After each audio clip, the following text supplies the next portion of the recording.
Assalamualaikum warahmatullahi wabarakatuh. Perkenalkan nama saya Eli Sukarsi. Saya mahasiswa kampus Pancasakti, jurusan Manajemen Ekonomi. Pada kesempatan kali ini saya akan mempresentasikan salah satu tugas mata kuliah manajemen operasional, yaitu mengenai forecasting metode rata-rata sederhana. Sebelumnya saya ucapkan terima kasih kepada Ibu dosen Widarti atas kesempatan yang diberikan. Pembahasan materi yang akan saya presentasikan yaitu mengenai 1. Definisi forecasting, 2. Metode forecasting, ketiga konsep prinsip dasar metode rata-rata sederhana, yang keempat contoh perhitungan forecasting sederhana, kelima intervensi dan penggunaan hasil forecast, yang keenam keunggulan dan keterbatasan metode rata-rata sederhana. Forecasting itu sendiri adalah merupakan proses perkiraan atau prediksi terhadap peristiwa yang akan datang. Tujuannya yaitu untuk memberikan perkiraan atau prediksi yang akurat dalam penggunaan dalam membuat keputusan bisnis atau perencanaan yang strategis.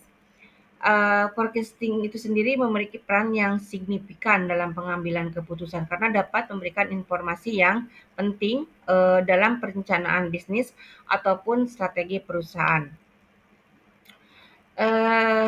Yang akan kita bahas yaitu adalah mengenai metode forecasting rata-rata sederhana, di mana metode ini adalah salah satu metode yang paling sederhana dan umum digunakan. Metode ini menghitung rata-rata dari data histori untuk memperkirakan nilai di masa depan, misalnya untuk memperkirakan penjualan di bulan depan. Dan metode ini menggunakan rata-rata penjualan di bulan-bulan sebelumnya. Selain metode forecasting sebenarnya ada beberapa metode lainnya yang lebih signifikan, yang lebih kompleks dan lebih canggih. Sama saja metode-metode ini juga menggunakan pendekatan matematis, statistik atau model prediktif untuk melakukan perkiraan.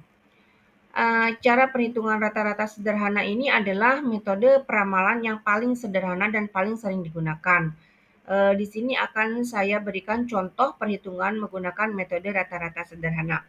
Misalnya sebuah perusahaan memiliki produk data penjualan produk selama 6 periode.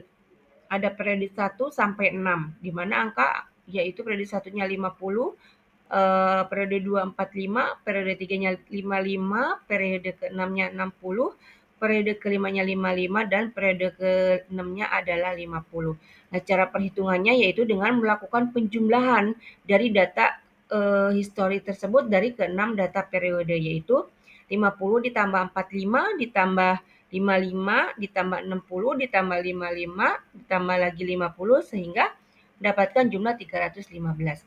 Kemudian dari hasil jumlah penjumlahan tersebut kita bagi dengan jumlah periode, yaitu 315 dibagi 6 periode menghasilkan angka 52,5. Sehingga kesimpulannya hasil peramalan penjualan untuk periode berikutnya diperkirakan ada 52,5.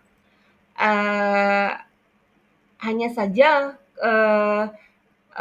metode ini memiliki kelemahan, diantaranya tidak dapat mengestimasi perubahan tren ataupun pola data.